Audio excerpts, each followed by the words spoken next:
Okay, buddy.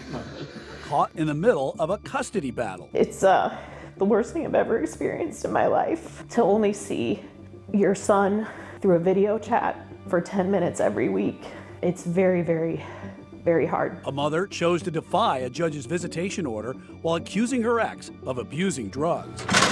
Deputies hauled her off to jail. Now, accusations of retaliation from the bench. The prior contempt hearing, the court found Ms. Kent in criminal contempt on multiple counts. The court found that the existing custody order was defied, ignored, and disregarded by Ms. Kent. Obviously, I didn't want to go to jail, but I knew what I did was wrong, and I had to pay the price, and so I was willing to do that if it meant keeping my son safe from his father. A Charlotte mother could still face jail time after ignoring a court order in a 3-year-long custody battle. Well, she claims the court is punishing her and endangering her son. This despite evidence showing domestic violence, alcohol abuse, even video evidence of drug use, and now a child under the influence. Here's Chief Investigative Reporter Jody Barr with tonight's Order of Protection special report. How hard is it rolling over in the morning and seeing an empty bed? It is extremely difficult. I really, most nights I hardly sleep because I'm just constantly thinking, is he okay? Or Jackie Kent spent the past 3 months without her son. Roman Kent was born in 2019. I did make this R as a cool picture, and it has all of his 3D pictures. He spent the first 3 years of his life with his mother. Child custody order. But that was all put at risk when the boy's father, Joshua Graham, filed for custody nearly 3 years ago.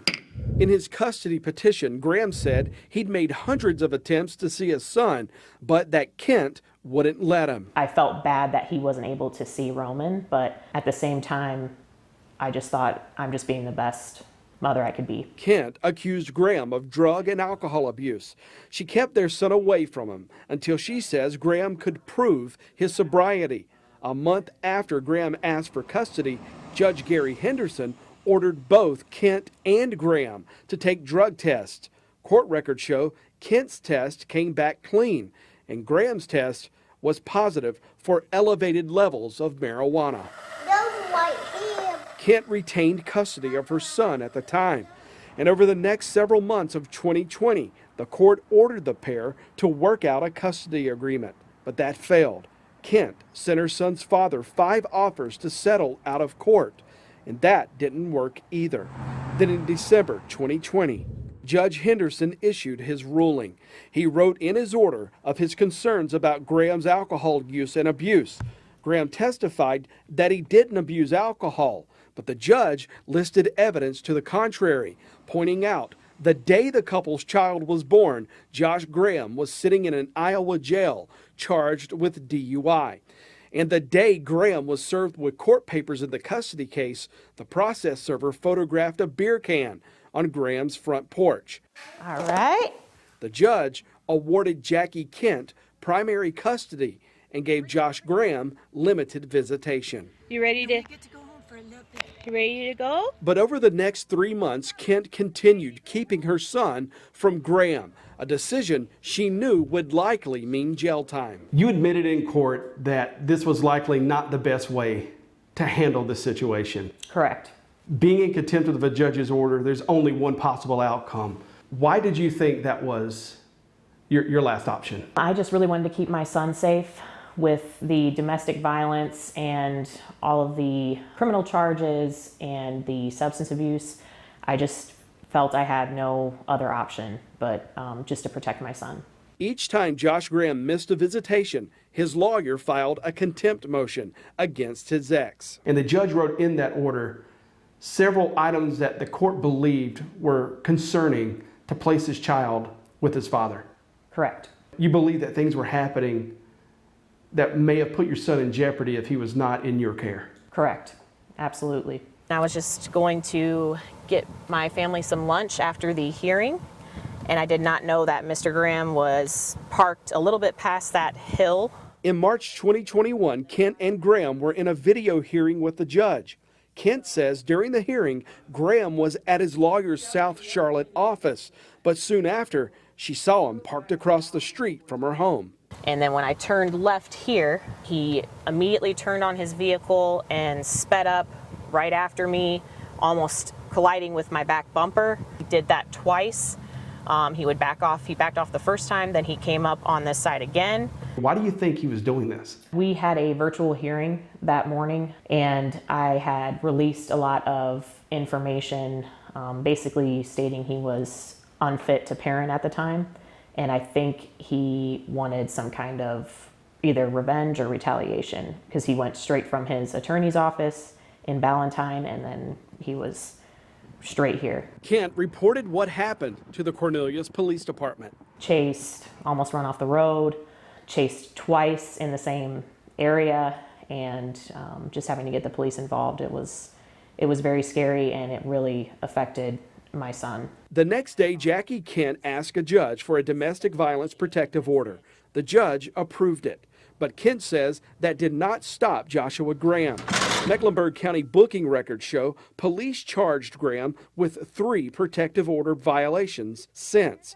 Meanwhile, Jackie Kent continued to keep her son from his father. Just the safety concern, and it was happening so fast. It started happening a month after the order came out, and then it was just happening almost on a monthly basis. And that's when, I was very, very worried about my son's safety.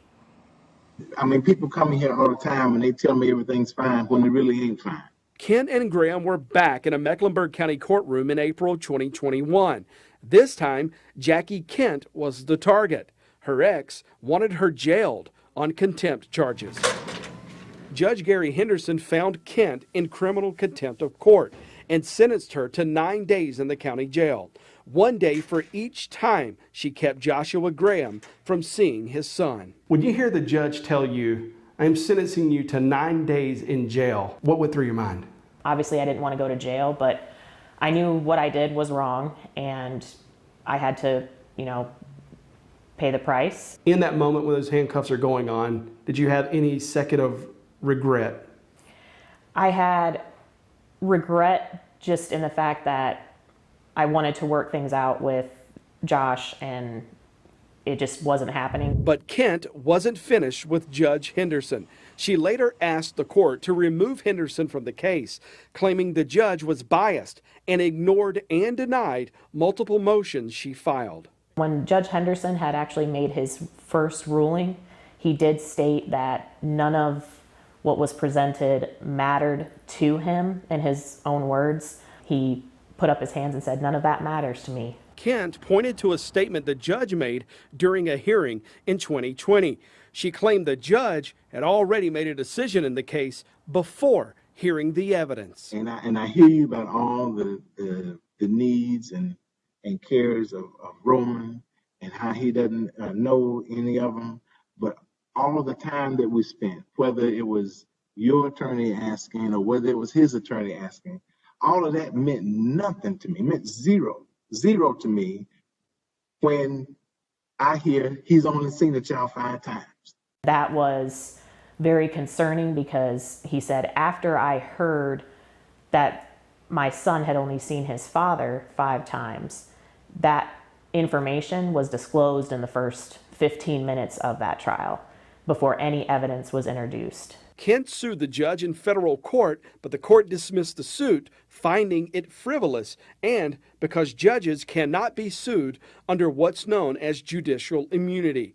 But 5 months ago, Judge Henderson removed himself from the case to prevent any question of impartiality. Coming up, a new judge takes over. Prior contempt hearing, the court found Ms. Kent in criminal contempt on multiple counts. And a mother renews her allegations of retaliation after the court gives her son to his father. So you think the judge was holding more against you, your conduct and not following the court's orders, than weighing what was in the best interest of your son? Yes, there's no question. A private investigator digs up new evidence and a surprise drug test result for the one caught in the crossfire of this custody battle, when our order of protection investigation continues after the break.